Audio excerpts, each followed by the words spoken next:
Uh-huh. I just feel like I've been around the block, ripping up fantasy stock, working around the clock. Look at the view from the top. Researching rookies a lot? No, I just be listening to pods. Yeah, one in particular, I'm just a messenger. Let me just pass on the rock. Browning, brunning, pruning, pronouncing ain't what he's doing. What he's doing is not losing, but infusing you with new things. And there's Dennis the Bennett, yeah. The man is a menace, yeah. Building a dynasty, some of the finest things. Promise you, you won't regret it. Sly as a fox, cultured in pop. Give him his props. Here is a thought, here is a box. And you cannot compare them at all, so don't even try. Careful with the news, but when you use a take, I take up Tony Fire. I mean Dyer, because anyone else is a huge mistake. Whoa. Fantasy round table, fantasy round table. Yeah. Fantasy round table, come take a look at the crown, baby. Hey, fantasy round table, fantasy round table. Woo. Fantasy round table, come take a look at the crown, baby. Go.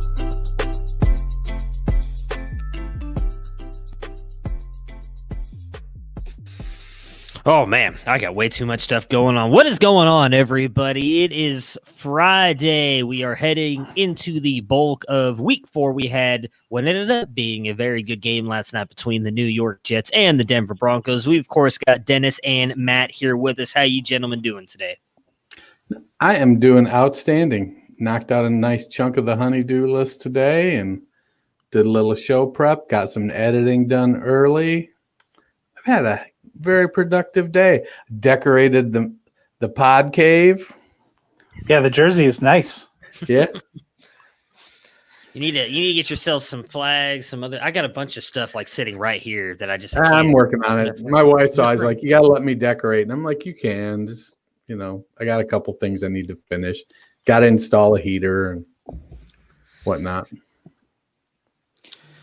Well, I'm doing pretty good. It was a late night, but you go to sleep a lot happier when you beat the Jets than if you would have lost the Jets.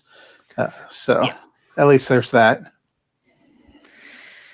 Yeah, it was. I was going to say at least one of us is going to be happy this weekend because I don't know, Detroit. Don't they have a tough game?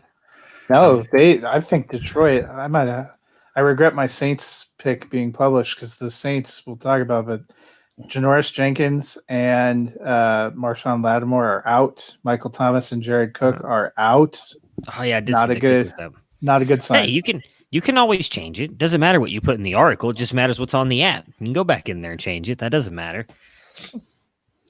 All right, let's talk about that Thursday night game where, as I was telling Matt off air here a minute ago, I'm going to be 100% honest. I wasn't it was a good game up until halftime, but there was a lot of penalties and everything. So when halftime rolled around, I was tired. I was like, you know what? I really don't want to watch the rest of this game. So apparently there's a lot of scoring that happened in the second half. So Matt, tell us what happened in that Jets-Denver Broncos game. Yeah, well, Brett Rippon was sometimes good, sometimes not. He threw 3 interceptions, including one brutal pick 6. Fant got hurt, Hamler got hurt, but Melvin Gordon, I told you was going to have a good game. I think you can run on the Jets. You could indeed run on the Jets. He put up 2 touchdowns. Jerry Jeudy had his first touchdown, and Tim Patrick looks like a beast on the outside.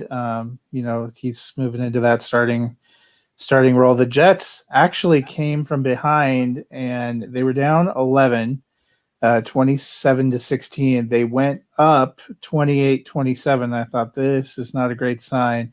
Brandon McManus made 2 field goals from beyond 53 yards. The second one put them back up 30-28. And then the Jets had a full-blown Jets series of horrific play calls. Bradley Chubb was able to put some pressure. Darnold appeared to sack himself at one point. He appeared to trip on his own hubris and fall on the ground. And then Melvin Gordon iced it with a 43-yard touchdown run that kind of put the game out of reach. But a lot of chippiness right to the end. A lot was made. Fangio did not go to meet Gase. You could see him running and telling his players to get the F to the locker room. And they asked him afterward, and he said, considering that they had 2 or 3 personal foul penalties in the last 5 seconds when the game was pretty much over, he wanted to avoid some kind of a fight. It looked like Garrett Bowles was ready to go murder a Jet, so he just grabbed people and took them to the locker room. So a classy way to end a classy game. I mean, So it was a typical Greg Williams game. That's what I was about to say. Yeah, Do you expect anything less from Greg Williams? 6 personal foul penalties on Greg Williams' defense last night. I mean, look, don't get me wrong. I loved it when he was the defensive coordinator of the Browns, especially when he took over as head coach and got us all those wins. But on the opposite team, I want nothing to do with them. So I do know that obviously Tim Patrick had a good game here for the Broncos. Is he a guy that you want to monitor moving forward, especially with Cortland Sutton being out the rest of the year and possibly Fant now missing some time with the ankle injury? They did say this morning Fant looks like he's going to be okay, which please God be true. But yeah, Tim Patrick, I think, should be owned everywhere. I said yesterday, I thought he might be the one that would have a decent game. He has experience with Locke, but he also had a lot of experience with Brett Rippon. I think if you picked up Blake Bortles on spec, that's over, because if Locke can't go, I'm sure they're going to play Rippon again because he played well enough and they want to see what they got.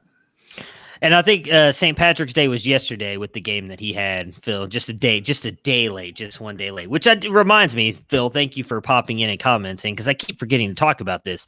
Subscribe to the YouTube channel. Have a chance to win an Alvin Kamara signed jersey. So keep forgetting to talk about that on the podcast. I know there's some people that do just listen to the podcast and don't necessarily follow us on Twitter. So thought I'd throw that out there. All right.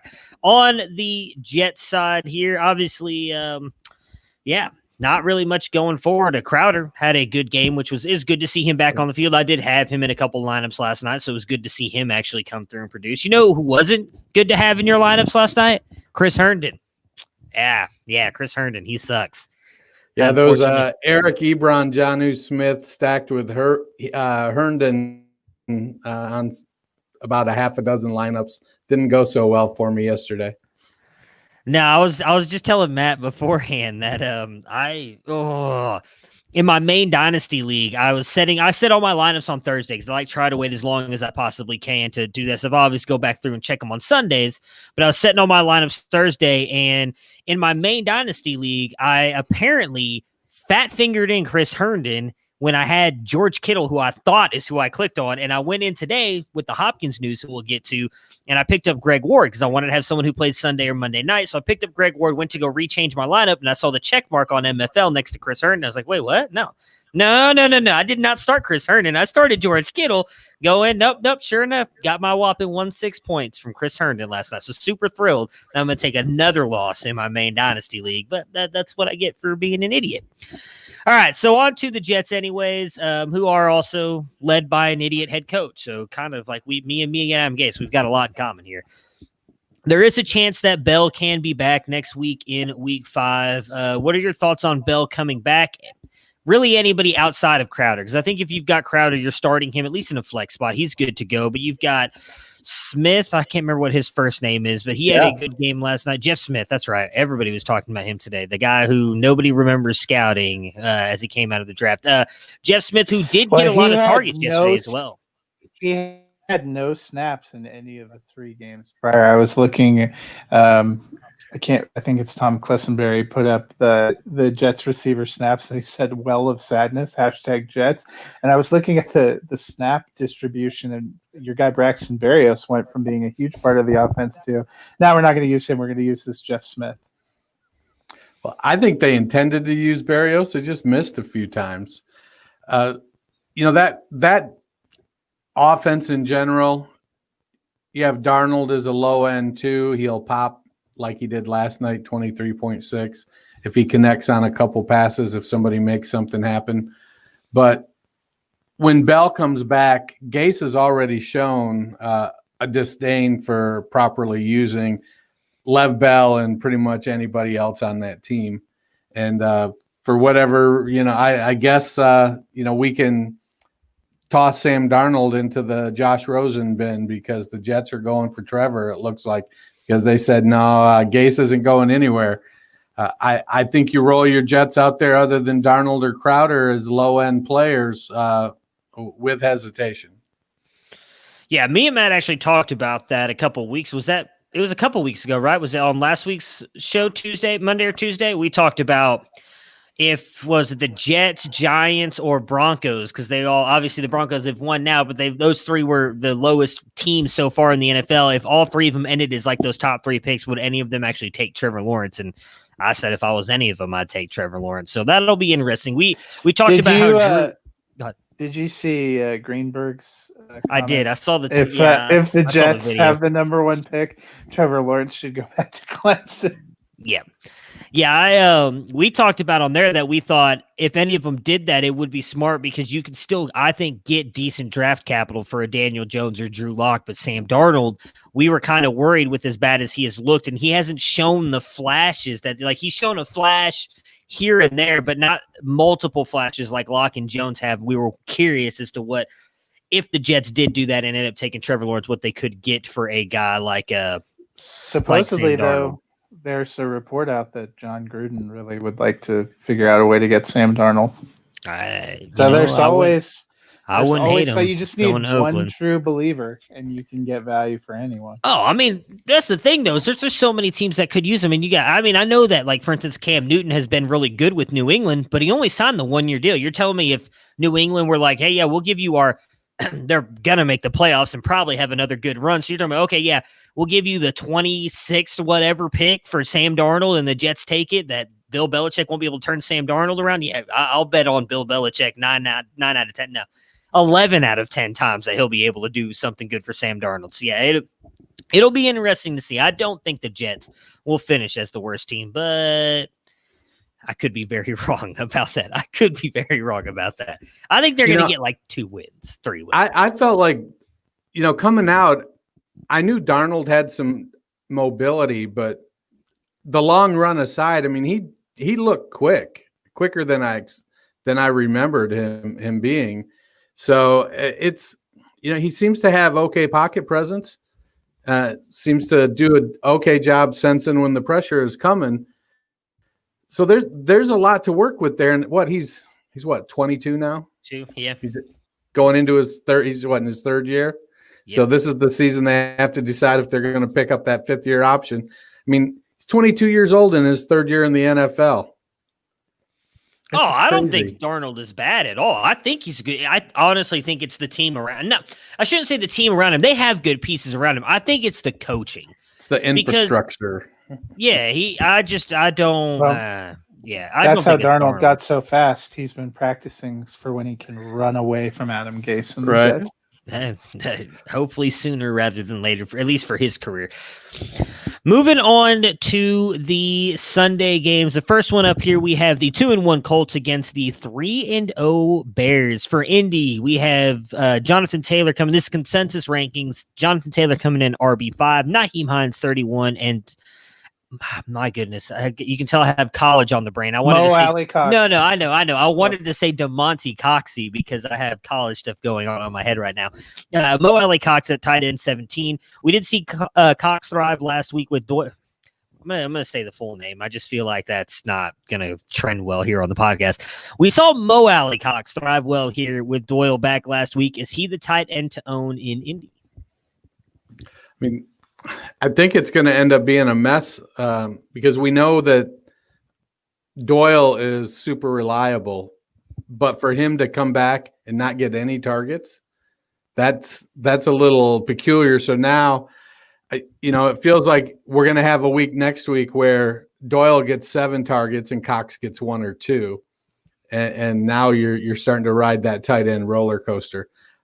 I think Cox is okay. He's athletic, but it's they need to figure out who's going to be the guy there. And when your wide receivers are going haywire and you're losing Campbell and you're losing Pittman and Hilton is underperforming, now I think Indianapolis is in that we got to kind of figure out what we're going to do with this passing game, and now it's going to be probably a frustrating few weeks while Indianapolis figures out exactly what that usage is going to be.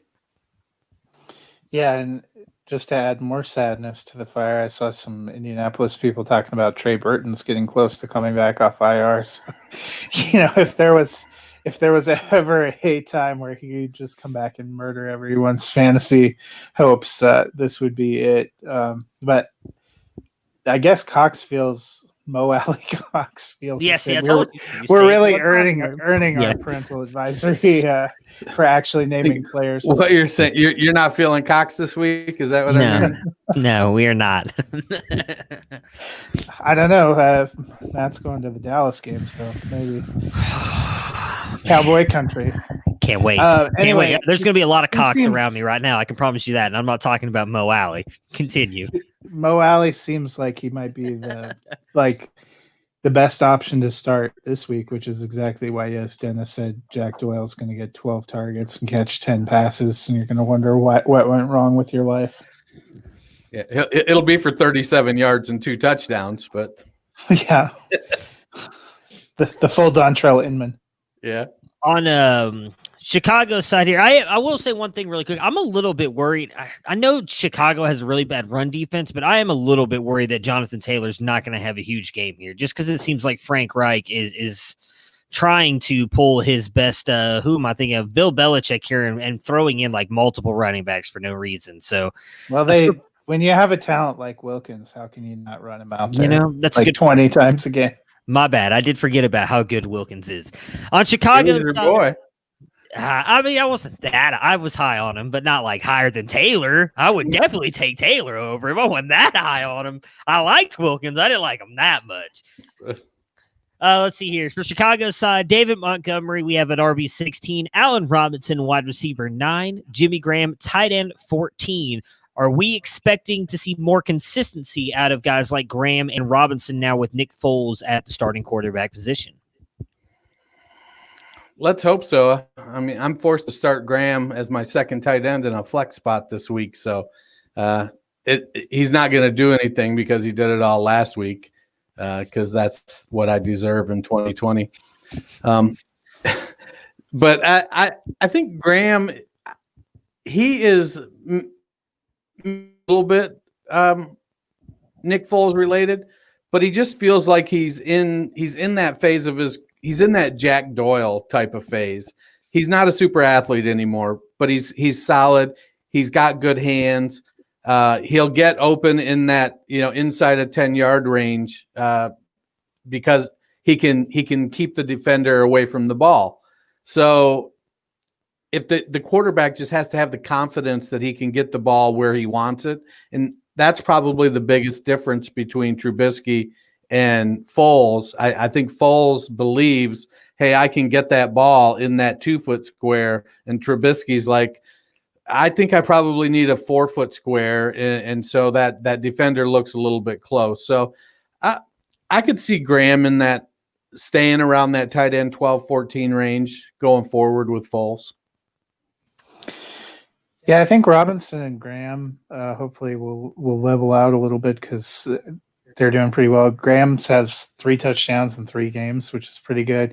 I think Chicago has been looking the last couple seasons to have a solid tight end presence. That's probably why they made the move to get Trey Burton a couple of years anyway. That just didn't work out. It feels like it's working out a little bit better with Jimmy Graham. The question for me is whether we can actually start to see Anthony Miller develop, because I think Foles seems to fit in that offense. It's back in a scheme that he's familiar with and feels comfortable with. That's one of the reasons that they got him. And Chicago actually looks like they're a little bit back to where they were a couple of years ago when they were able to win the North and make a playoff run. All right, so our Thrive Fantasy bet for this one is Allen Robinson, over, under on the 5.5 receptions, and I am going over. I do think, as I mentioned, the Bears have a really bad run defense. I think Taylor is going to be able to run on them a little bit. Indy actually has a surprisingly very good defense for, I mean, them to get beat up by Jacksonville. I think a lot of people think Indy's defense is bad, but they do. I think that Nick Foles and the Bears are going to have to throw to keep up here with the Colts. So I am going to say over on Robinson. What about you two? Yeah, I'd take the over as well. I mean, Robinson is the alpha receiver there. Miller may pop, Graham may pop, but Robinson is going to get his typically 9 to 12 targets a game. And Nagy, I think, knows that he needs to feed that guy. We've seen what he has done over the course of his career with the series of terrible quarterbacks. Foles, well, I don't think anybody is going to call him a Hall of Famer or elite, is probably the best quarterback that Robinson has played with in his career. So you get the ball to the guy that makes the plays, and that's Allen Robinson. So I think a 5.5 over is where I'd be at. Yeah, I'm going to take the over as well. All right. Who are we picking to win this game? I almost forgot about that. I am taking the Colts. Yeah, I'm going to go Indianapolis too, I guess. I'm taking the Bears. Interesting. I almost did go Bears, but Matt was so upset with both of us going Colts there, he just decided to leave. So, yeah, I was saying I'm only really going Colts because I'm hoping Jonathan Taylor has a big game because I need it this week badly. Hey, he's back, so you weren't that upset about us picking the Colts. Okay, we're still good. Apparently, my internet was upset about me picking the Bears. Understandable. Cincinnati and Jacksonville. The Jags at 1-2 and Cincinnati at 0-2-1. On Jacksonville side, we have Minshew coming in at 18, James Robinson at 12, and DJ Chark at 24. Obviously, we have James Robinson as a top 12 play this week. What would you pay to get him in a dynasty or redraft league? I'm probably not going to get him because it's in dynasty, because I think right now the owner is going to want a first round pick. And I don't know if I believe in James Robinson beyond this season. So I'd probably do a second. If I'm going to, it would have to be a package deal with probably somewhere between 2 to 4 pieces on each side for me to get it done. I think in redraft,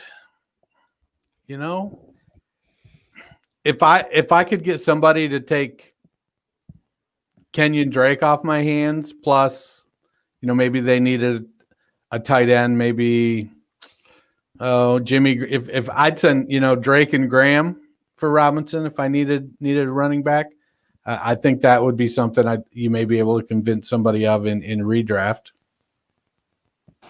Yeah, see, I'm with you. I kind of thought this was a good question to bring up because we've seen a lot of people posting different trades, and that first round pick is basically where we're at for James Robinson. You've seen that go through a lot, and personally, I'm not ready to pay that yet. There's a couple of things I would want to see. I want to see, does he continue to just be the alpha dog back when other backs become available? Because we still haven't seen some of those other running backs, Devine Ozigbo or Reichwell Armstead, become available. Do they start getting some carries? Does that pull his value down a little bit? And the other, to me, the biggest unknown, if you're talking about dynasty, is we don't think the Jaguars are very good. They have shown some flashes, but they're still 1-2. They still could be like a 2-3 win team. They're not necessarily ruled out of like the Trevor Lawrence sweepstakes, although Minshew has looked pretty good. But they could also bottom out. If they bottom out, GM, coach probably gone. When new people come in, sometimes they want to change things. They want to go get their guys. It's not like James Robinson was an undrafted free agent. He's been a very good find for them. He's done very well for them. I don't know that I feel like after 3 games of the season, there's a ton of security. And if you're trading a first-round pick from next year's draft, you're kind of banking on James Robinson having a long and secure future to me. Yeah, he split evenly last week with Chris Thompson. They both played 30 snaps. And so to me, that's a little bit scary when it comes to usage. Let's see, he played 51 in week 2 to Thompson's 41% of the snaps. So I don't know if I'm ready to give up a first round pick for that. Yeah, I think for me, I would if I'm contending this year, I'm willing to give a second, but that's it. I'm not giving a first. I saw a bunch of people talking about first and fourths, or a second and a third. Like, Yeah, I even think a second and a third might be a little bit too much. But again, if you're competing this year and you have a chance to win it, and like for me, I lost Barkley.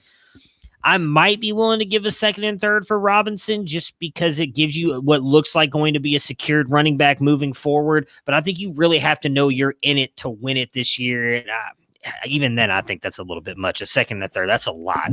Then again, I'm someone who is always very fascinated with draft picks, so it's very hard for me to give those up because I believe that I'm the Bill Belichick of drafting when really I'm the Adam Gase of drafting. I just draft the guys that I like Hakeem Butler and Jordan Wilkins and Dawson Knox, and none of them ever pan out. Everybody loves a good tight end, no? That is true. That is true. Everybody loves a good tight end.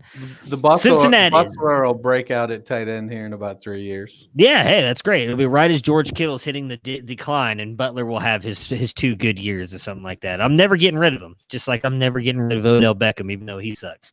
Cincinnati, Joe Burrow coming in at 13, Joe Mixon 18, and Tyler Boyd at 17. We saw Higgins obviously had the big game last week. Are we expecting that to be a repeat? And what do you two think on Drew Sample? He comes in as tight end 21 in our consensus rankings. I think we are probably at a point, seeing what we've gotten from AJ Green these 3 weeks, that T. Higgins replacing AJ Green may be coming quicker than we at first realized. But I'm not ready to just roll him out there as a no-brainer start. Given this week with 2 unexpected buys from teams, there is one place where I actually won really deeply, where I threw him in to a flex spot, and I'm hopeful. It does seem like they want to get him involved. They've decided that finally that John Ross is probably not the answer for them. We saw Auden Tate active, but he doesn't seem to be rising up. It seems to be kind of those 3 guys. So I'm hopeful we'll see a little better game from Higgins. Sample, I don't know. It seemed like the first couple of weeks, Burrow was using the tight end a lot. Last week, one catch for 1 yard for Sample. It's not a terrible matchup, but you'd like to see a little bit more consistently. I think we're still at a phase with Joe Burrow being kind of so new to the NFL that we're still kind of seeing where he's going to land and who he's going to focus and rely on.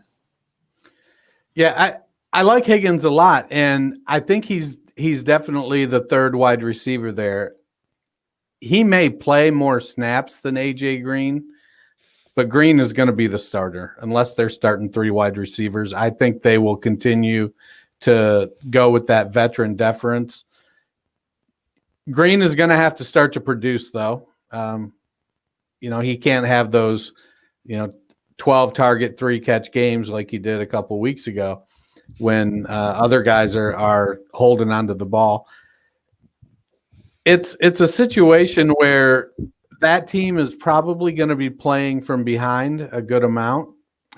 They've shown that despite Burrow being a rookie, they're perfectly fine slinging it 60 times a game, which makes my portfolio of Joe Mixon shares weep. But I think that, when I think flex, I look at the leagues that we play in, and most of our leagues are 2 running back, 3 wide receiver, and 2 to 3 flexes.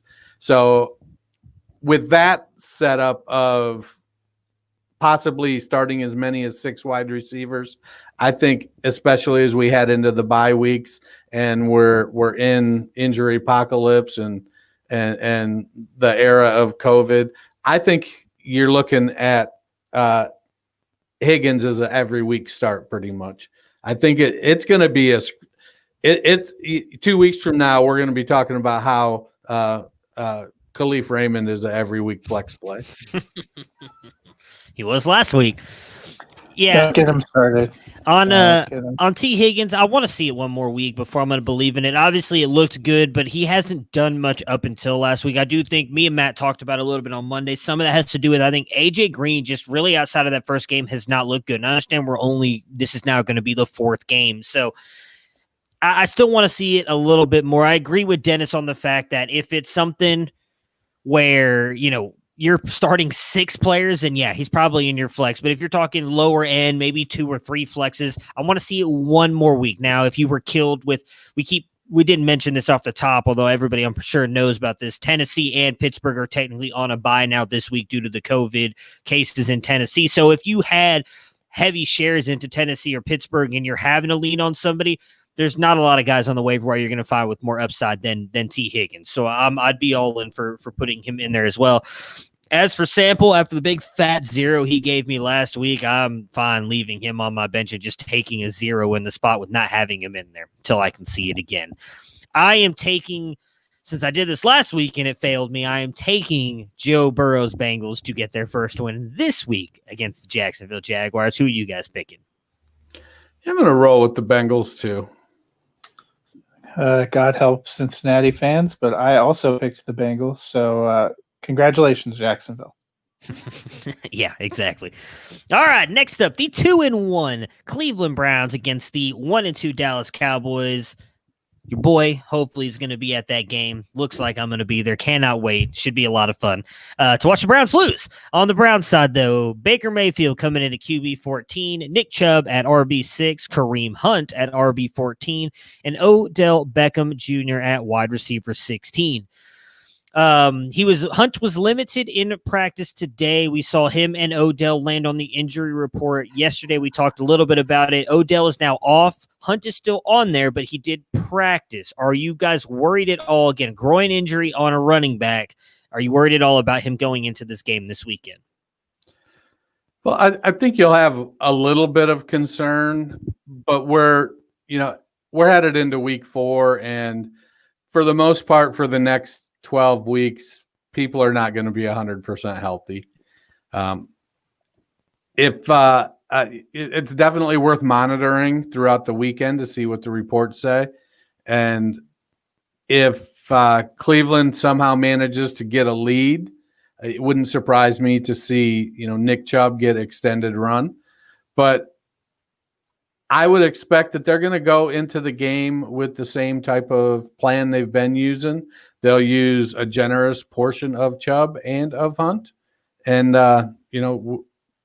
hopefully they can keep Dallas from getting out ahead of them. I think that's probably the bigger concern is Cleveland going to keep Dallas out of the end zone and be able to use Chubb as a runner, or is this going to be one of those games like what was it, week 1, where Chubb averaged 6 yards a carry?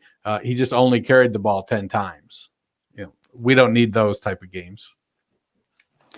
See, I don't think Cleveland's going to keep Dallas out of the end zone, but I still think they're going to use Chubb because Chubb and Hunt they've seen have been weapons. And, I think it's the same way as when you're playing a team like the Chiefs. You don't expect you're not going to have them score, but if you can run successfully, and we've seen Dallas's defense to this point is just a rumor. Their strongest attribute seems to be intentionally trying to harm people.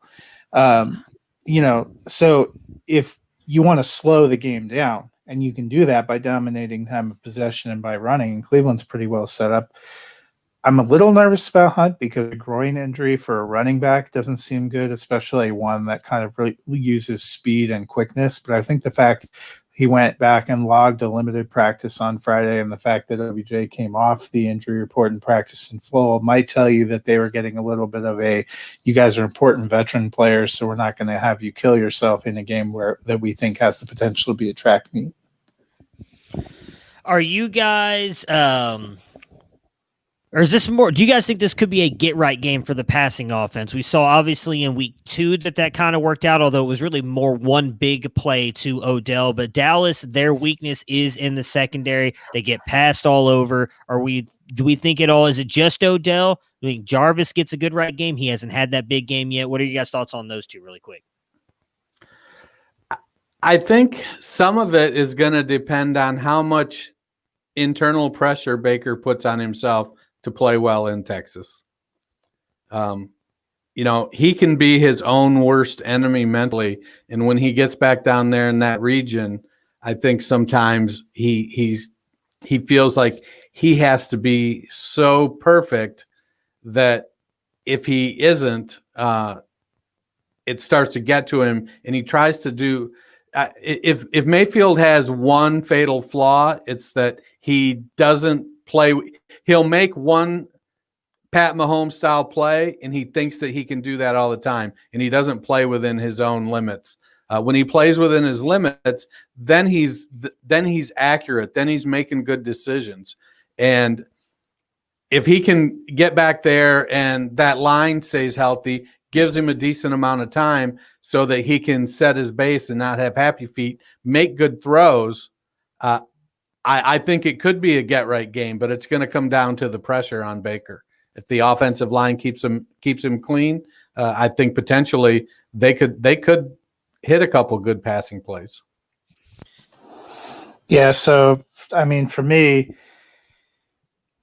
if I'm Cleveland, I'm trying to run and dominate time of possession and slow down possessions. The nightmare probably for Browns fans is defensively, you've done pretty well stopping the run, but the pass defense hasn't been great. And now you're playing a team that, Dak threw for 472 yards against the Seahawks in Seattle last week. I think Dallas wants to throw. In that case, I think, you're also playing a defense in Dallas that hasn't been very good at stopping, opponents from going against them. They gave up quite a bit to the Rams. They gave up 39 points and a lot of yards to the Falcons. They gave up 5 passing touchdowns to Russell Wilson last week. So if not now, when? If you want to see that Browns pass offense get going. Yeah, I agree with you there. It's got to be this week. I actually think Jarvis could have a good game here. I actually think, as much as I hate to say this because I'm so invested into Odell, I think this could end up being more of a Jarvis game than Odell. But I'm with you guys on this. Has to be the game that they get right. If they can't pass the ball against this Dallas defense, they're not going to stay in this game. As much as I know they're going to try and control the clock with Chubb, they're going to have to pass to keep up with this high-powered Dallas offense. Clearly, we think Dallas is going to have a good game. We've got Dak at 2, Elliott at 2, Cooper at 5, Gallup at 23, and Lamb at 22. All 5 guys finishing as top 24 options this week. Dallas offense, it should have a huge game this week, and I hate to say that, but the Browns defense is bad. They are good against the run, so I would be a little worried about Zeke. They've actually done a really good job stopping the run, but are we worried about Cedric Wilson at all eating into some of these wide receiver upside here with these 3 guys in Cooper, Gallup, and Lamb? I don't think you worry about Cedric Wilson. I think that just happened to be fluke might not be the right word, but they're not game planning for Cedric Wilson, the Cowboys, that is. If he gets put into a 3 wide receiver set because someone needs a breather, or they're in a 4 wide receiver set, it's more about they're going to go to the open guy, and it just happened to be that it was Wilson a number of times.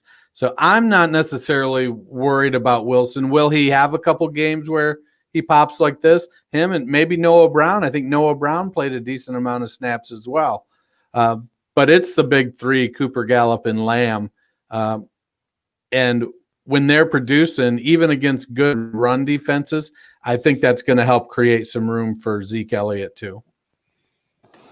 Yeah, and the Dallas offense is only going to get a little bit better this week if Tyron Smith stays on track. He looks like he's tracking to be back playing, and I know Dak will appreciate that greatly because if he was able to throw for 472 yards with him missing, God only knows. But that's the Browns' best hope is if they can get some actual pressure and cave in and force some of those throws because we've seen Dak's not immune from making some big mistakes as well. I'm not super worried about Cedric Wilson. I think it's the big 3. It was really good to see Gallup get going last week.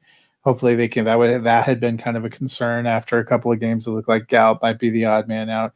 It'll be good to see them get going. But I think Cedric Wilson, a tight end like Dalton Schultz, Dennis's guy, Noah Brown, you could even see they've been mixing in Tony Pollard. He could have games. Some of those guys might pop occasionally when you're throwing for 300-400 yards a game. Guys get opportunities, but I think the focus has got to be on the big three. All right. We already know who I'm picking to win the game, so who are you two picking? I'm not going to pretend like I didn't pick the Browns, so. Cowboys. Oh, yeah, I'm going to go Cowboys. Fair enough. All right.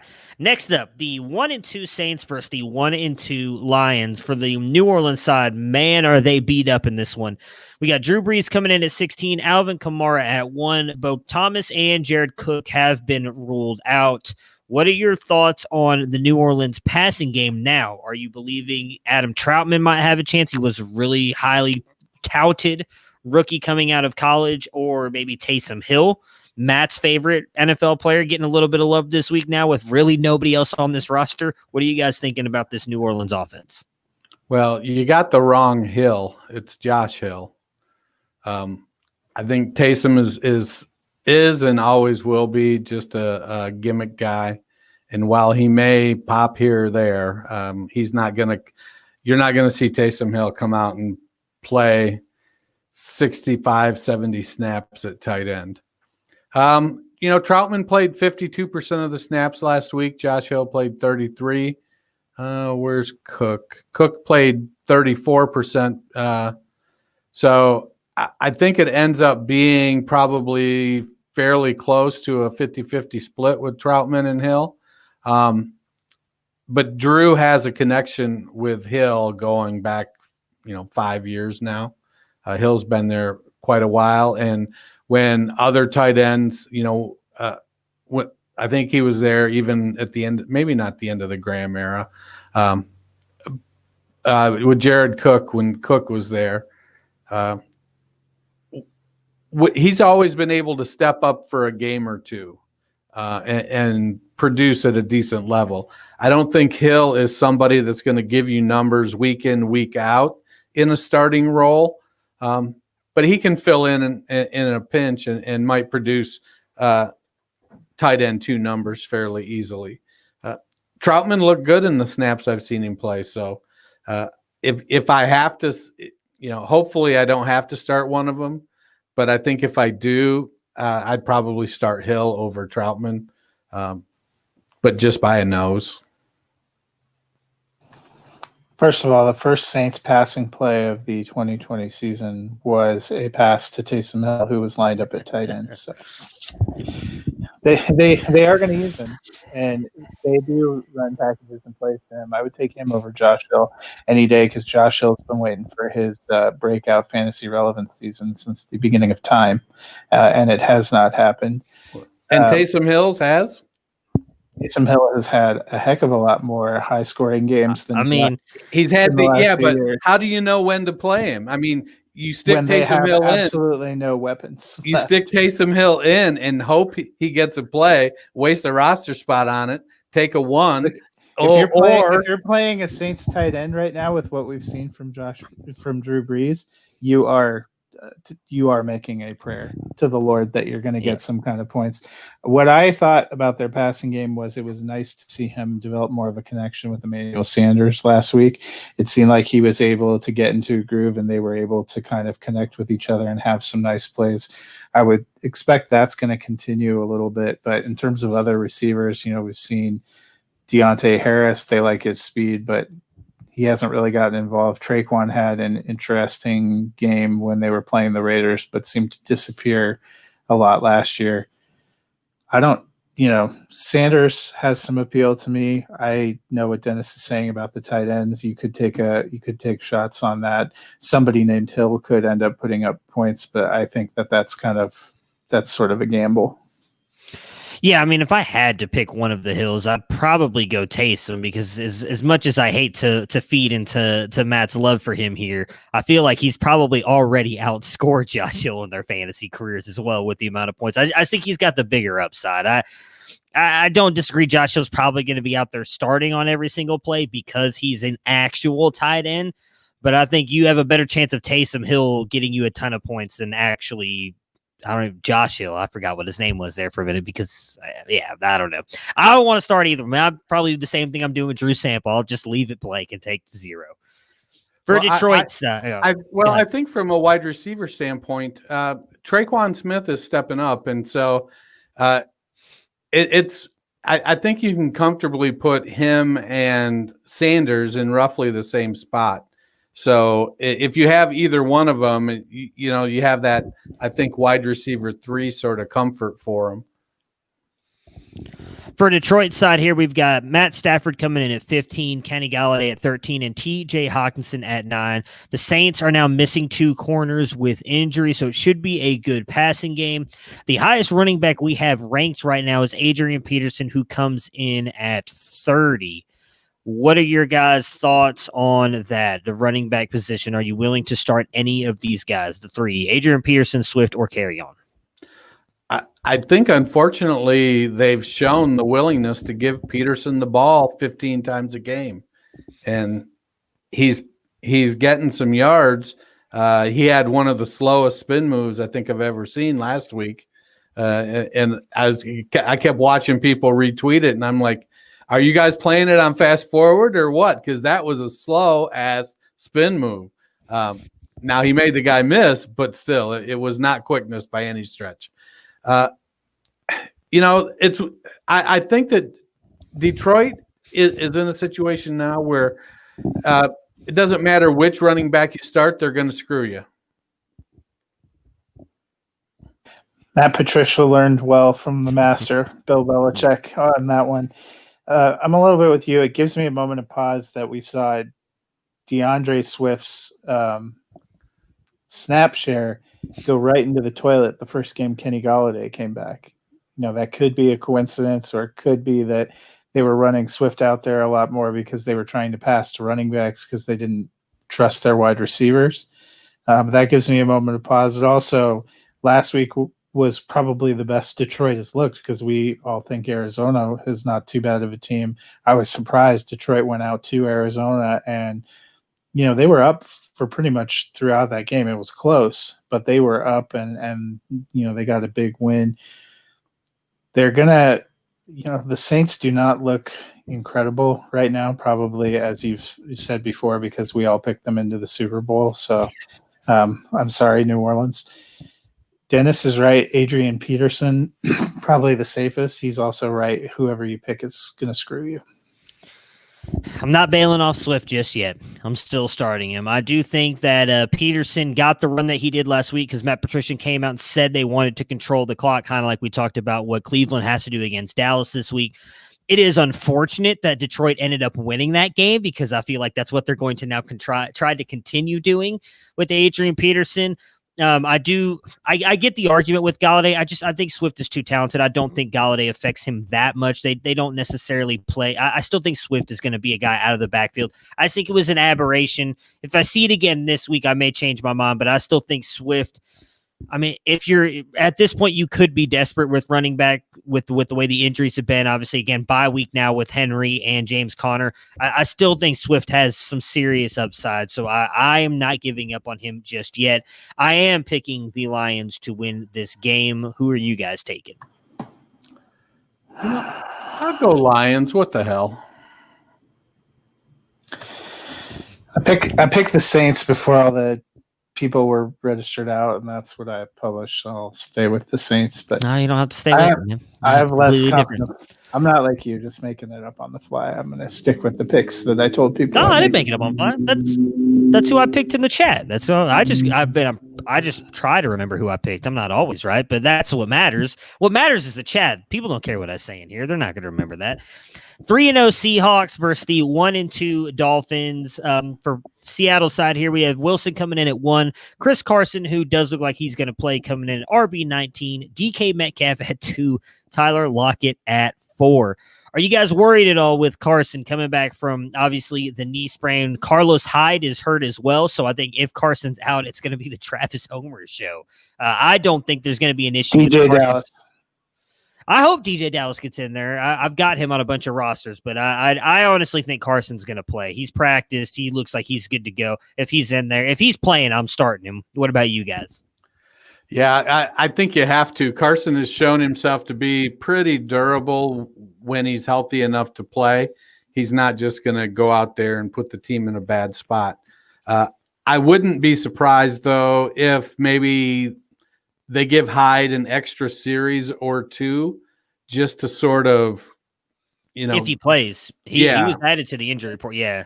Yeah, No, so I mean, he's been on there. He's questionable that it's a shoulder, so Okay. it's tough to tell. yeah, so I could see where it might normally be an 80-20 split for snaps.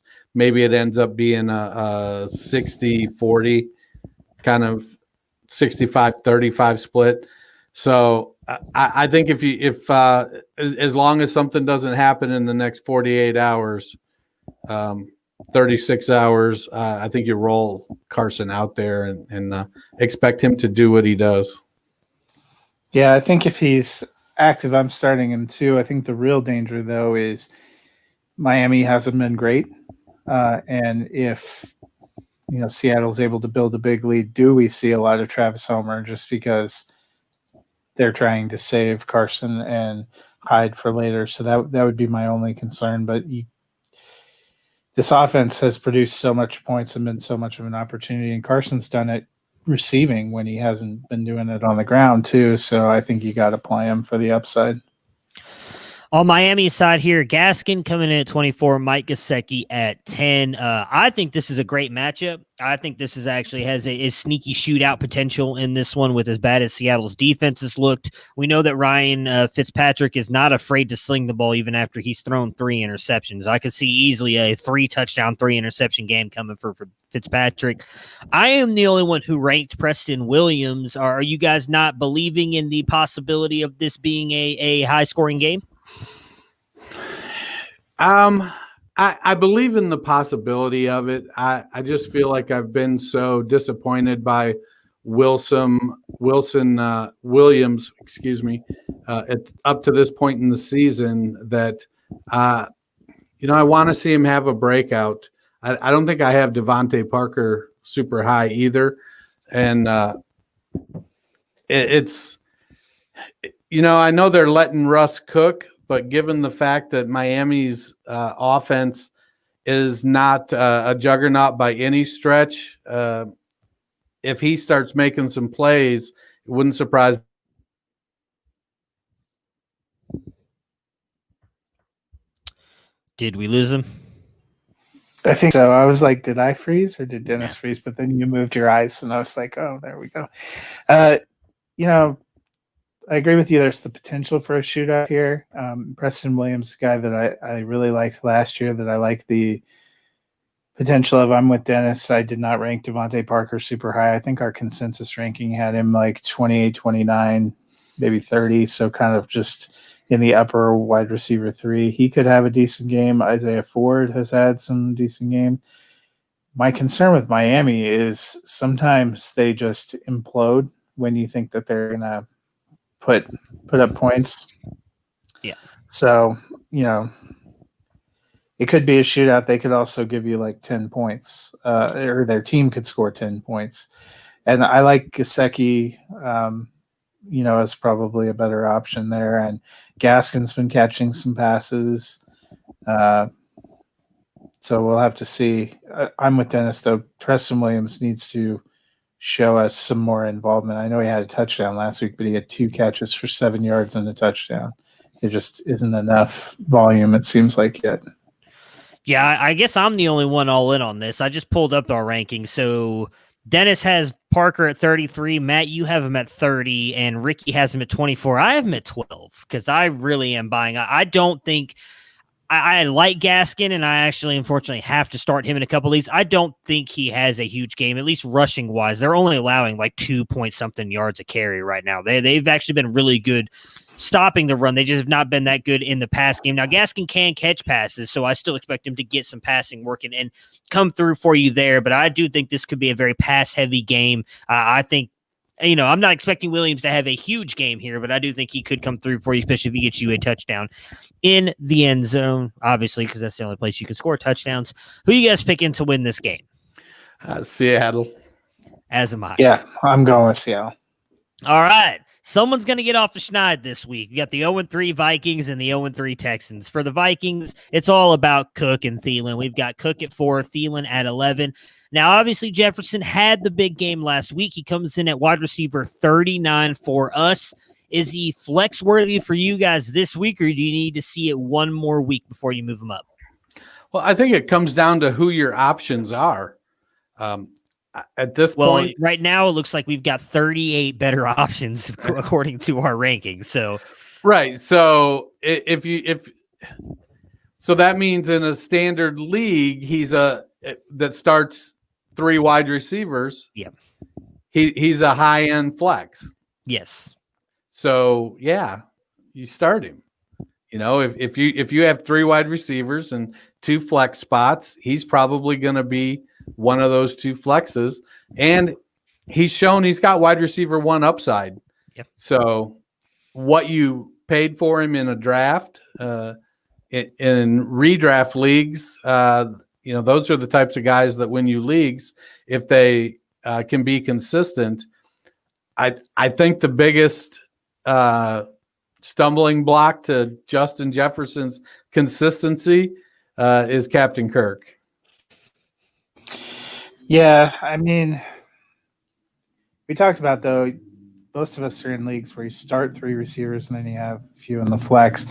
I liked what Jefferson did. He does seem like the second best target. I would imagine they're going to have to do some stuff to get going. I think he's worth a flex. Now, if you're playing him thinking you're going to get 175 yards and a couple of touchdowns, then you're fooling yourself. But I think he's growing into it, getting into the offense. I also take objection to you saying one of these teams is going to get off the snide. The Eagles and the Bengals have proven that there doesn't have to be a winner in these games. There's going to be a winner. There's no way we get another tie. There's just no way. I don't believe it. It is 2020. That way. It is 2020, so I guess there is a serious possibility.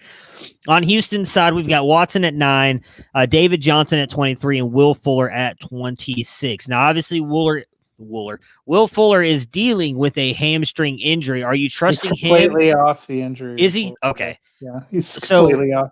Now that he's completely off the injury report, we talked, unfortunately, about Tony starting Brandon Cooks yesterday because we didn't think Will Fuller would be healthy. Are you leaning into Will Fuller this week, or is it Brandon Cooks for you guys? If I don't have to lean into either one of them, I'm not. You got to pick one. You got to pick one. Just just like our offseason shows, you got to take somebody. Yeah, no, I think if you're faced with Fuller and Cooks and both are healthy, you're starting Fuller.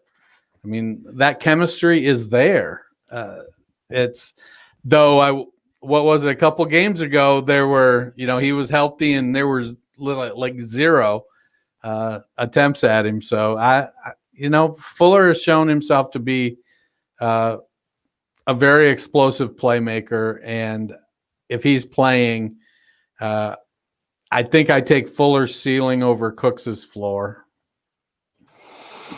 Yeah, and there's really 3 guys there because we've seen Fuller have a big game, we've seen Cooks be the biggest game, and then we've seen Randall Cobb.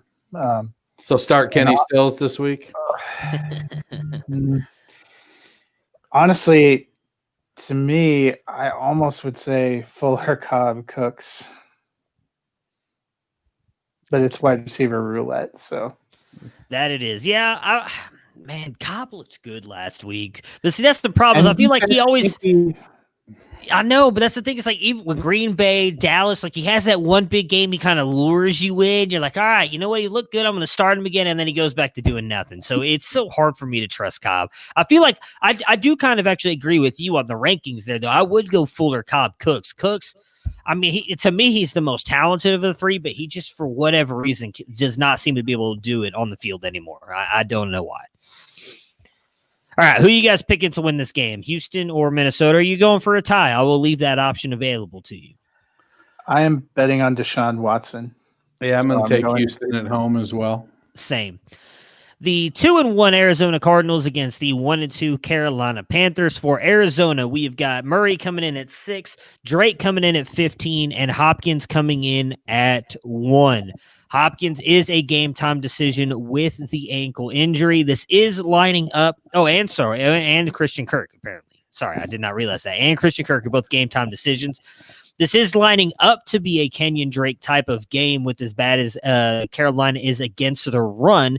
If Hopkins and Kirk are out, are you buying into Andy Isabella? I think the guy you might want to buy into is Keyshawn Johnson. Is Hakeem? Oh, that's right. Never mind. He's not on the roster anymore.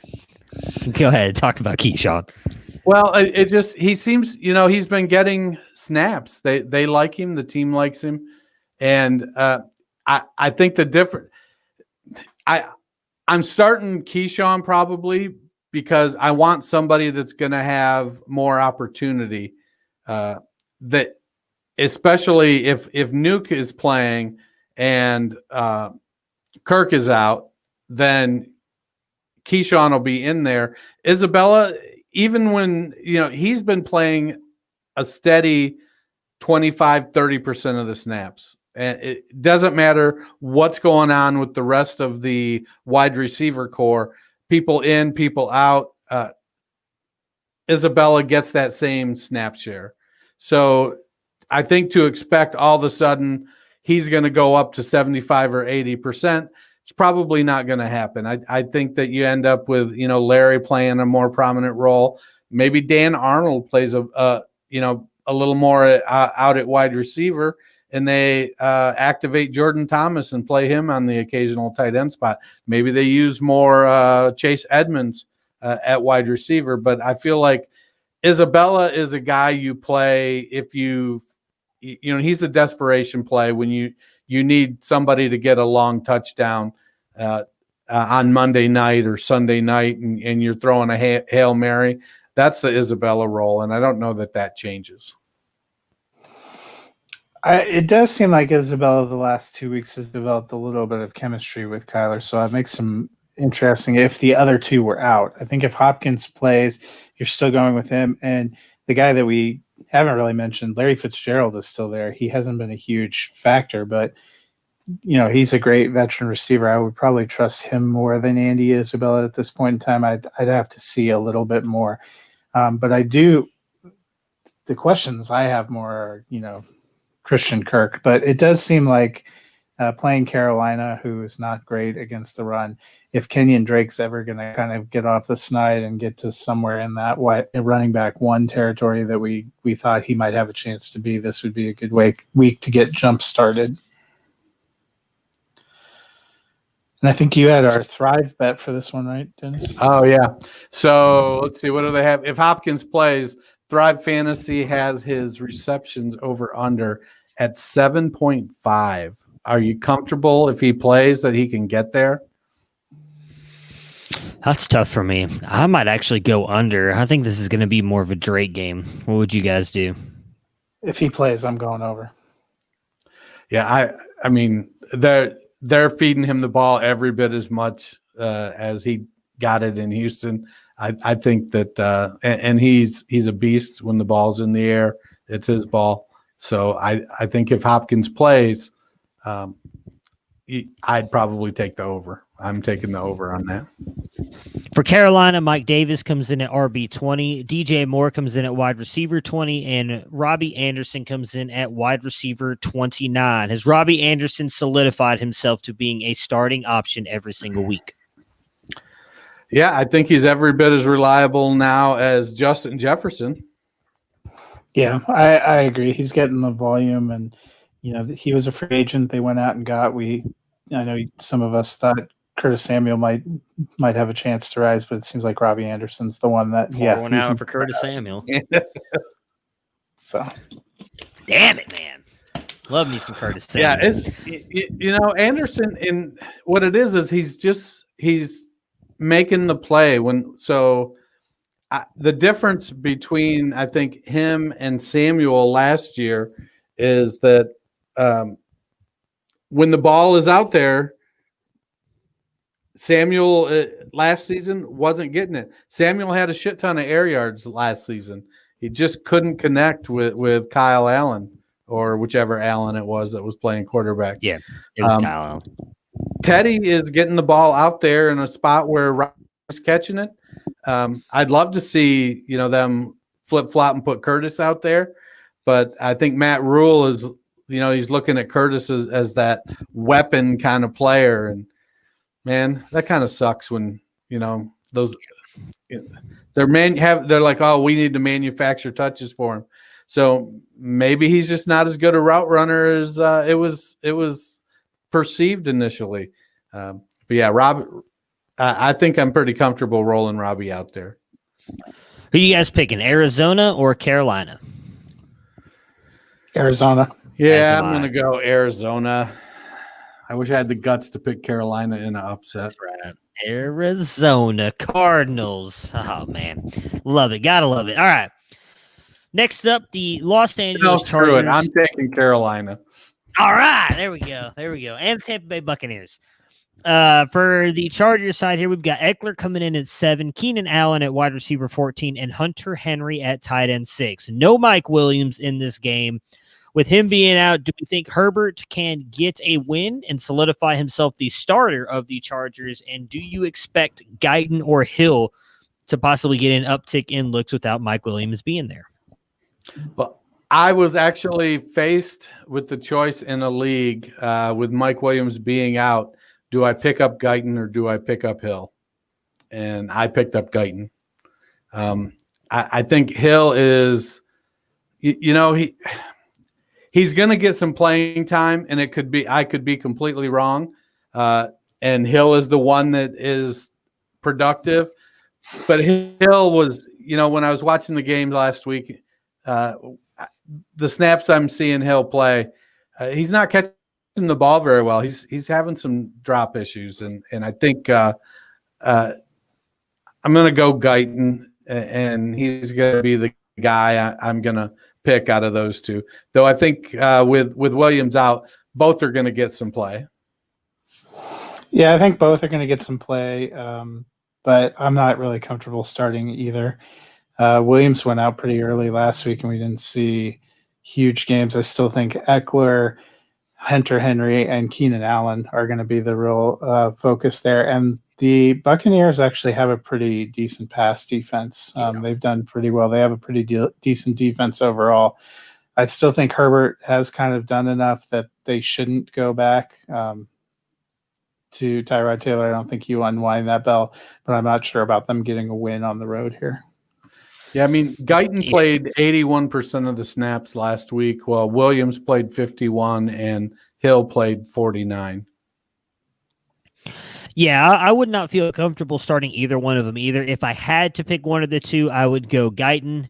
And I'll just say right now, I'm picking Tampa Bay to win. I don't think, even if Herbert loses this game, I still think he should be the starter. I feel like we've already said that for the past couple episodes here with what he did against the Chiefs. In my opinion, he already solidified himself as a starter. But if he wins this game, I do think there's no way they can put Tyrod in. But this is going to be a tough game for him. That being said, I think last week wasn't a great game for him, and neither was obviously the Kansas City Chiefs, and he's proven himself to be a very good quarterback so far.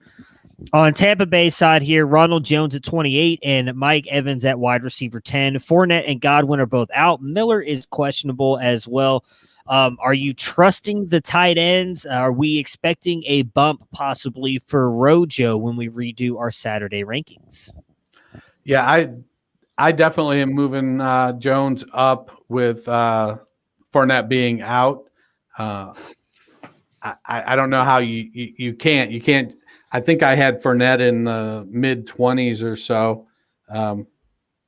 maybe even a touch higher, and to not move Jones up, I think would be a bit of an egregious move. Yeah, I'll probably move Jones up a little bit too. He's obviously going to get more work, but it's not an incredible matchup. The Chargers have done pretty well holding running backs in check. They didn't let Edwards-Helaire get that much against them. They held Mixon down. They've got a pretty good front. It's going to be. I think this could end up actually being a much lower scoring game than some of us thought because Godwin's out, Miller's beat up. Evans appears to only catch 1-yard touchdowns in his, that seems to be the track of his season. So I'm actually interested. They worked last week to get both O.J. Howard and Rob Gronkowski involved. I think they may do the same thing again this week. Well, I'm going to recant my Ronald Jones statement because I had the foresight to not rank Fournette. Nice. So I had Jones at 23. And with taking out Henry, Connor, and Melvin Gordon, who were ahead of him, he'll drop in there RB20 going into the Sunday games. So. Yeah, I'll move him up a little bit, but not much. I do agree with you, Matt. I think this is going to be a low-scoring game, and I am also going to recant something. I'm changing I think Herbert's going to win this game, baby. I'm taking the Chargers. I'm going to go change my pick in ESPN right now. I'm taking my boy. Herbert and the Chargers get the upset here, get the victory. Who you guys taking? I hate Tom Brady. So I'm going to take the Chargers. I'm going to take the Buccaneers. All right. That's why you keep falling down in the rankings there too, man. We'll see. Ravens at 2-1 and Washington at 1-2. On Baltimore's side, we've got Lamar coming in at 4, Mark Ingram coming in at running back 27, Marquise Hollywood Brown coming in at wide receiver 32, and Mark Andrews coming in at tight end 1. I mean, I kind of feel like this is obvious, but bounce back game for the Ravens here against a bad Washington defense. Yeah. Yeah. It's got to be, right? I would hope so, but They'll you never know. The Ravens should be angry too. I think the only thing that would be a little bit of a concern is their running game hasn't gotten on track that incredible so far this season. And Washington, Chase Young's out, but the best part of their defense seems to be the front. Well, and Ioannidis is out as well. So I think that, I feel like the Ravens are going to be up substantially. And I have, where did I put him? So I have Gus Edwards at 30 and Mark Ingram at 32 because I think they're going to get up and Ingram is going to become that, big cheerleader on the bench. And they're going to let Gus Edwards tear off, 8-9 yards at a time for about a quarter and a half. And then they're going to let Dobbins, play the fourth quarter. And it'll just be one of those games where if it was a true bell cow that carried the ball, you might have 200 yards rushing and 3 touchdowns or 4 touchdowns. But they're going to split it so much that Ingram and Edwards are going to kind of lead the way with Edwards, I think, getting most of it. Yeah, my Scott Fishbowl team would not like that very much. I had Mark Ingram as my second running back. Mark Andrews, our Thrive bet on this one, 55.5 receiving yards in this one. Over or under? I will take the over. I'm taking the under. I'm the biggest Andrews fan, but it's not clicking for them this year. And maybe it's a get right game and he gets it, but and it's not just that it was Kansas City. He's not putting up the big numbers and getting as much volume as he did last year. At least it doesn't feel like it. Because of the number of teams that I roster him on, he is not being nearly as damn productive as he needed to be for what I paid for his participation. I'm going to take the over. On Washington's side here, we've got Gibson coming in at 29 and McLaurin at 21. Gibson's snap share is not going up that much. I actually think this is going to be a very bad matchup for him. Do you guys expect him to finish out the year as an RB2? It's going to be right around that borderline. I think McKissick some of it's going to come down to whether or not McKissick stays healthy. Because they are showing a lot of trust in McKissick, especially on passing downs. So with McKissick there, and then Peyton Barber, the ultimate vulture, and who knows what's going to go on with if they're ever going to give Bryce Love a shot. So it's Bryce Love just landed on the IR. Oh, did he? About 20 minutes ago. Yeah, another knee injury. Yeah, I saw it while we were talking about another game, unfortunately. So. Not that he was relevant. So, I think Gibson, the biggest thing he has to overcome is the lack of reps. And while you can only overcome the lack of reps by getting more reps, it's tough sometimes to give you those reps in an NFL game. Yeah, I think he's going to finish just outside RB2 range. Any shot one of you taking the Washington football team to win this game? I'm not taking either. Taking the Ravens. Taking the Ravens as well. The 0-3 Giants versus the 2-1 Rams. On the Giants side, it's Darius Slayton. I mean, and even him, I'm not feeling great starting. What about you guys? I have to start Slayton in a couple places, and I too so don't feel good about it. But I have to start Golden Tate in one or two places too because of all that's going on. I don't feel great about it. Yep, I had to move Deontay Johnson out of a lineup and put Slayton in. I wasn't very happy about that, but it's the times we live in. Yeah, but I don't know that Deontay Johnson has really been that much more productive than Slayton. There's a better offense. He is, That's all that matters at this point. So I think Slayton is a volume play.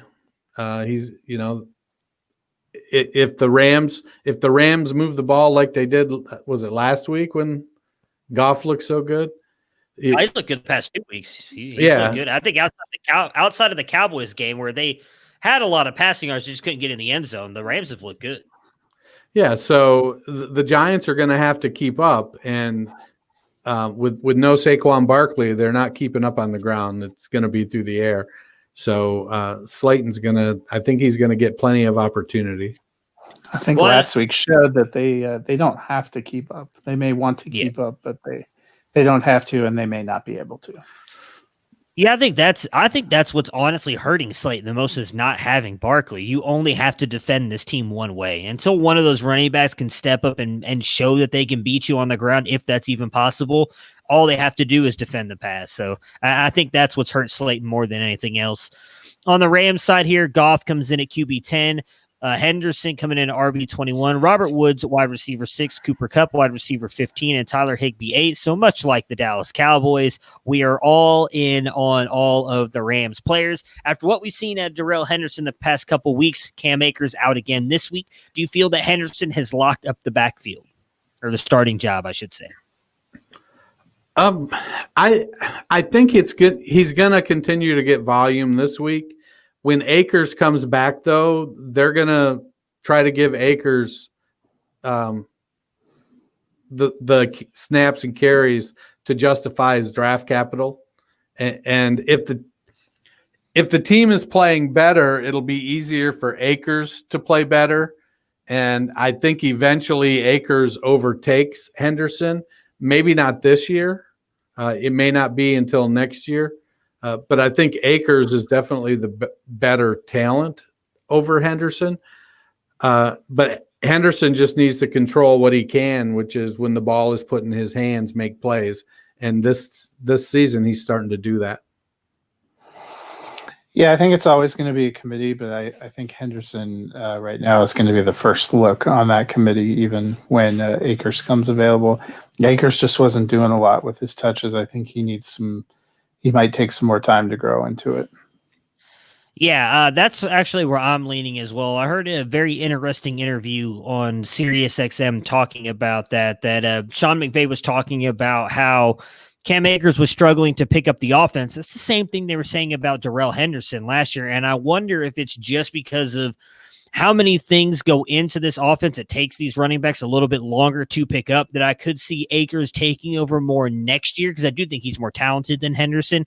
And Henderson, because he's been in the offense already for a year, seems to kind of have a grasp of the offense, does kind of keep the job and run with it the rest of this year. And then I don't doubt we see Akers, but I think Akers maybe becomes a starter more next year than anything coming back and doing it this year.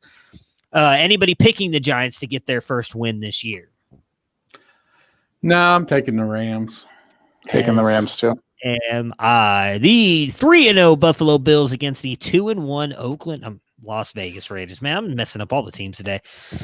On Buffalo's side, we've got Allen coming in at QB3, Singletary at RB26, and Stephon Diggs at wide receiver 12. Moss is still questionable with the toe injury. Brown is Brown playing? I thought Brown was out. He's off the injury report now. My goodness, everybody's off the injury report. If you had to pick Brown or Beasley flex options, would you take both or either or? I think it would depend on which one I'm rostering because I'm not going to roster both of them. Oh, that's true. So- If you were rostering Yeah. both of them, who would you pick? For me, it'd be Beasley. I think he's shown a really good connection with Allen this year, and I think having Diggs stretch the field helps. Yeah, and I think with Beasley tends to get more of the volume. It's sort of that setup where Beasley gets 6 catches for 60 yards and Brown gets 3 catches for 60 yards. And in that case, you want the one with the most catches because you're playing PPR like a grown-ass man. Yeah, I'm going to go with Brown because in the 2 games when he was healthy and out there, he was looking really good opposite Diggs, and he was the better scorer. I feel like we also saw Gabe Davis, who seemed to kind of come in for Brown, have a pretty good game last week as well.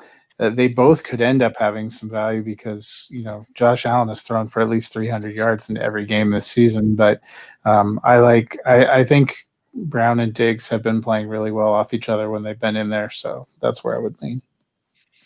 On Las Vegas here, Jacobs coming in RB10 and Waller tight end 4. Edwards is out. Ruggs is doubtful. Are you trusting anybody outside of those 2 wide or receiving option wise? Give me Zay Jones all day. It's going to finally come true. Renfro is the one I like the best, but I would not want to have to start any of them.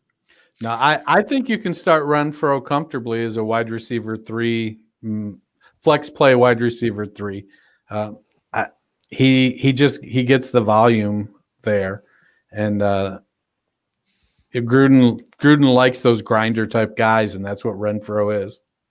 Well, we're split on the podcast because I am forced to start Nelson Aguilar in a couple places, so that's what I'm hoping for. Who you guys picking to win, the Raiders or the Bills? I am taking the Bills. I'm taking the Bills. Let's see. Yeah, I'll take the Bills. Tried to think of a reason not to, but should be a very interesting game here in the late window. The 2-1 Patriots versus the 3-0 Kansas City Chiefs. We've got Newton coming in at 8 and Edelman coming in at 19. RBs we've seen kind of all over the place. Michelle had a good game a couple weeks ago. Rex Burkhead has a huge game last week. We've got Michelle coming in at 35 and Burkhead at 34. Which one do you think has a repeat performance this week? And Damian Harris can play Sunday if he – wait, I'm so confused. Answer the first question. Just do the first – we'll handle the first. I don't want to make this – that's the thing. There's those 2, but then White is tracking to be back. He's back to practice. And Damian Harris, they said, was tracking to play. So potentially all 4 are there. Okay, and don't forget J.J. Taylor. So, Dennis – you roster all 5 running backs for the New England Patriots at this current time in your dynasty team, and you have to start one of them. Who are you starting? Who do you believe has the better game here? That's my opium den team, right? Exactly. Yeah. If I have to start one Patriots running back against Kansas City, I'm starting James White. Yeah, I'm going back to James White too, and I think they may actually make an effort to get him involved, to kind of lift him up after the hard times he's had this last few weeks. Well, I mean, since you're guilt tripping me into James White there with talking about that, I'm going to go Damian Harris because I'm all in on Damian Harris, and I need him to break out for me because my fantasy teams suck right now. Kansas City side, Mahomes, we have coming in at QB5, CEH at running back 11, Tyreek Hill, wide receiver 8, and Travis Kelce, tight end 2. Aside from the big 4, we've talked about, obviously, Mecole Hardman had a big week, Sammy Watkins. You taking a shot on anybody outside the top 4 guys? Not against the Patriots. Well, Bill is the master of take away your number one option. So who is that then? Who do you think he takes away? Because that was going to be my next question. Well, the number one option is Mahomes. You can't take Mahomes away. How do you take away the quarterback? What do you do? So then I think it comes down to Kelce or Hill. So Gilmore will be on Hill. There'll be a play, maybe 2 plays, but I think Gilmore you can comfortably say will handle Hill and do what Gilmore does. It'll be a hell of a battle. Both of them will make some plays. So you have to take away Kelce, or you have to take away Clyde Edwards Elair. Isn't that how you say it? Isn't that what Steve Levy said? Elair. Dumbass. So I think it comes down to I think, in my opinion, Belichick is going to say, I want to make the rookie running back beat me. And that's how the defense will be slanted. The unfortunate thing is that Patrick Mahomes doesn't care what Bill Belichick wants. And I think the surprise fantasy guy is going to be Sammy Watkins. Watkins has shown himself to have a relatively comfortable floor. He's doing that 5-6 catch thing for 50, 60 yards, getting in the end zone occasionally. So I don't hate that play. Matt, you trusting anybody outside those top 4 guys? No, I said earlier, not against the Patriots. Our Thrive fantasy bet for this one is Clyde Edwards-Helaire, 95.5 total yards, so rushing and receiving. I am taking the under. I'm taking the under as well. You know, I'm going to take the under, but if he gets more, it's not going to surprise me because, like I said, I think Belichick is going to say, if you're going to beat me, it's going to have to be the rookie that beats me. But yeah, I'm taking the under. Who you picking to win, Kansas City or New England? Chiefs. I'm going Chiefs. I do think it's going to be very close, though, but I'm going Chiefs. Yeah, I'm going to go Chiefs. All right, Sunday night game. The 2-1 Philadelphia Eagles and the 2-1 San Francisco 49ers. For Philly, we've got Sanders at 13 and Zach Ertz at 3. Is there anyone that you guys are willing to start outside of Sanders or Ertz? We've got Jeffrey is out. Djax and J-Jaw are both questionable. Butler is active, though I'm not expecting much out of him. For me, I talked about it off air, and I think on the podcast as well. I do think Greg Ward has a shot to actually be. He's the only other player who can catch a ball, it seems like, out there. So Greg Ward, I do think, is a flex-worthy play for me in this game. What about you guys? Yeah, I like Ward. I think he has a good chemistry with Wentz. They had some at the end of last year. He looked good last week too. Ward is showing you that he's a playmaker. He's turning into Hines Ward, and I think that you can comfortably put him in your flex spot on a weekly basis. On the 49ers side, we've got McKinnon coming in at 22, Kittle at 11. Mostert and Jimmy G have both been ruled out. Kittle, it looks like, is going to be 100% good to go. He has practiced all week. Do you think that he will be effective being out on the field, as we do know that an MCL sprain is not something easy to come back from? Yeah, I think he'll be effective enough. I don't, Debo is supposed to play this weekend too. So Debo, Ayuk, I think that Kittle gets more effective when there are a couple legitimate options outside of him. And so he doesn't have to carry the load necessarily. And, they've shown that Dwelly can spell him. So they may limit his snaps a little bit. And it may be more of when he's in there, you're going to him, as opposed to he plays 100% of the snaps and spends, 50% of them knocking people in the head. Yeah, I think it's encouraging. He's practiced all week. Looking forward to seeing him return back out there. I may actually bump him up a little bit as we go toward the weekend. Yeah, I think he's going to be good to go. As I mentioned, him practicing all week, I think is good. I'm a little pissed I did not put him in my lineup with the Chris Herndon thing there. I am interested to see what happens with Ayuk and Debo, because I do think they're both very similar, and so I'm curious to see how those two are used against a bad Philly team. Who are you guys picking to win, the Eagles or the 49ers? Going with the 49ers. Yeah, the Eagles they're just struggling this season. So yeah, it's bad. All right, the Monday Night Football game, the 0-3 Atlanta Falcons versus the very weirdly could be also the 3-0 Atlanta Falcons versus the 3-0 Green Bay Packers. Matt Ryan coming in at QB 11, Todd Gurley coming in at running back 25, Calvin Ridley wide receiver 3, and Hayden Hurst tight end 12. Julio Jones, Calvin Ridley, and Russell Gage are all questionable in this one. It is a Monday night game, so are you holding out hope that they play? If someone sits out, as Ridley sat out of practice Thursday, who would be your plan B? Olamide Zacchaeus, or however the hell God, I'm glad that you guys said it, because I was just going to say OZ. The original Oz, that's who I was starting. I'm just going to say wide receiver 4. There you go. Do either one of you guys, I guess I'm going to ask you guys this, because I blame both of you, by the way, for this. Both of you were very into Hayden Hurst this offseason, and I was adamantly against him. You guys convinced me. I wasn't into Hayden Hurst. Maybe it was just Dennis then. Now I got a bone to pick with just Dennis. Matt, I'm sorry. I brought you into this. You weren't the only one, though. There was a lot of people that were in on Hayden Hurst. I bought all in. I drafted him in a couple places.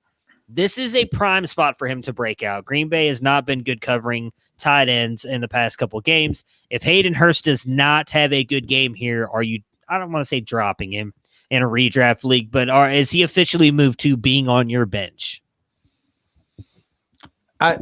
Yeah, if he's not producing, of course you move him to your bench. Well, he's not been producing. He's had one good game. Well, he's only had 2 bad games. Well, that's more than good games. That's my problem. All right, fair enough. I'm a little cautious. And to answer the original question, I think you just have to hope Ridley and Julio Jones play. This entire Monday night game holds a ton of passing appeal for both sides, and both sides, the premier wide receivers, are like game time decisions. And if you have some incredible options on Sunday, then you should play those incredible options. But based on where we've been ranking Adams and Julio Jones and Calvin Ridley, I don't think you do. Yes, that's the one thing that sucks. I wish I could know ahead of time, because if I knew Ridley and Julio were out, I would fire Hayden Hurst up. I think he's going to get the volume. I think that's been his biggest issue. He's not getting the volume that Hooper got last year, and that's kind of hurting him. Hopefully Saturday and Sunday morning reports, because I think it was last week on Sunday morning they said Adams not going to play. Yeah, so and they ruled out Julio pretty early. Yeah, too, and they ruled out Julio. Well, they played on Sunday though, so but I mean, it was really early that they ruled Julio out. We've seen a couple of these, Sunday night, Monday night games. They're everybody's watching like a hawk. So it's good that all 3 of these guys practiced on Friday. It to me was a little alarming that Ridley appeared on the injury report and didn't practice at all Thursday. Because he is the one that we thought was relatively the most safe. Gage trying to clear concussion protocol. The fact he's practicing is probably a good sign. Julio with the hamstring, Devontae Adams with the hamstring. They both seem to be back practicing good, so it's encouraging. But it's been a terrible year for marquee receivers, just biting it at the worst possible time. Well, and if you have to pivot on Monday night, you're pivoting to, especially let's say all 3 of them miss. You've got Jaden Graham at tight end, Brandon Powell, Bobby Tonyan, Robert Tonyan, Zacchaeus, Christian Blake. I got to believe that. I'm not sure who they even have on their practice squad. Let's see. Nobody is important. Juwan Green, Chris Rowland. Yeah. So I would expect 2 of the 3 play. Like you said, Gage looks like he's practicing, so he'll clear the concussion protocol. Who's the other team? The Packers. Yeah. You ain't got much on Packers side either. Yeah, that's what said Bobby Tonyan. That's it. Their depth chart. Darius Shepard, Malik Taylor are the backups, but I could see them. Jay Sternberger, he finally is starting to produce, so you could see potentially Tonyan or Sternberger split out a little bit if they needed to. I don't know what they have Reggie Beggleton on their practice squad. If they had to bring him up, I don't know what and Robert Foster, who's a veteran. So I don't know what the time limit is to have to bring them up. but 30 minutes before game time. yeah. Yeah. So they've got You time. know, somebody's got to step into that Lazard spot. Yeah. Looks like it. According to our lads, Malik Taylor is his direct backup. Yeah.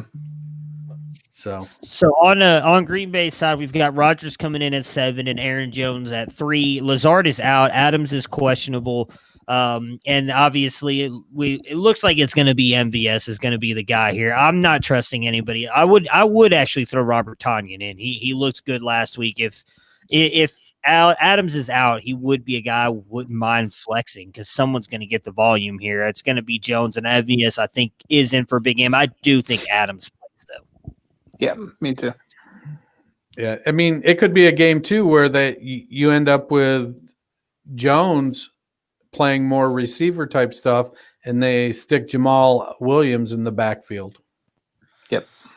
All right, who you guys picking to win this game? Packers. Yeah, Packers.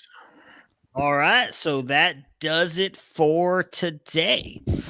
We will be back. Me and Matt will be back on Monday to recap everything that happens in week 4. Me and Ricky will be live Sunday. Oh, never mind. No, we won't. We will not be live Sunday because I will be at the Browns-Cowboys game. So I take that back.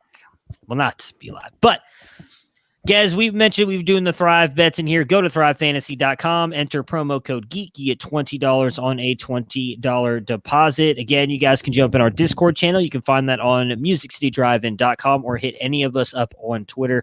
We will send you a link to that. And again, subscribe to the YouTube channel. Me and Matt will either do it on Monday or Tuesday next week, a drawing to see who wins the signed Alvin Kamara jersey. Good luck to everybody. Go ahead. Just a quick note, our resident Green Bay Packers fan in most of our leagues, Brandon Bangley, just picked up Darius Shepard of the Packers. So he must feel Shepard might be the guy stepping up, not Taylor. Well, there you go. Little inside information for you guys. So enjoy the week 4 week. Hope you guys win and your teams don't suck like mine. And we will talk to you guys again.